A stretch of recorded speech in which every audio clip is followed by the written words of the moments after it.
L'amour et la musique sont universels et ce spectacle, Cantique de l'amour, en est la preuve.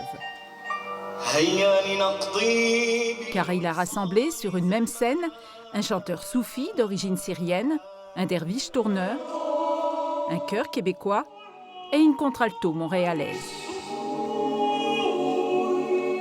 C'est vraiment de faire une création entre ma musique qui vient de Montréal, mais Montréal, c'est une ville complètement multiculturelle. Ça crée le pont aussi avec la musique aussi du monde arabe et la musique de Khaled et Vox, qui est plutôt dans le côté spirituel.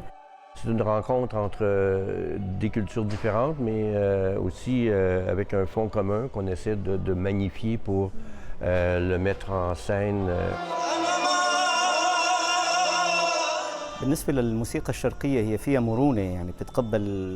La musique arabe est une musique très riche en tonalités.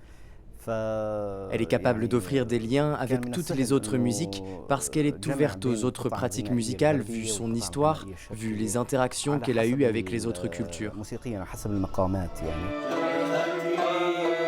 Les artistes et leurs musiciens ont eu peu de temps pour créer ce spectacle qui a demandé beaucoup de travail et d'échanges pour harmoniser le tout.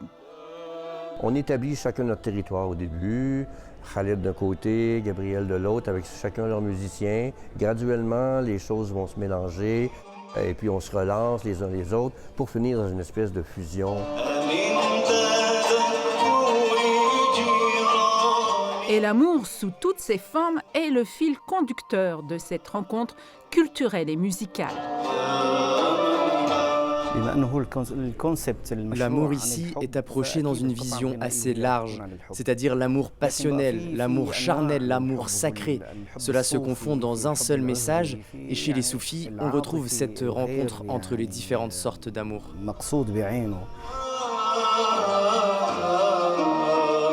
On espère qu'à travers ce spectacle-là, les gens vont pouvoir se sentir interpellés puis sentir que justement, il y a des manières de réconcilier les mondes puis de se sentir avec une certaine harmonie. Un dialogue captivant entre deux mondes, une fusion entre des chants d'amour anciens et contemporains, un voyage dans un univers magique où la puissance de l'amour transcende toutes les différences.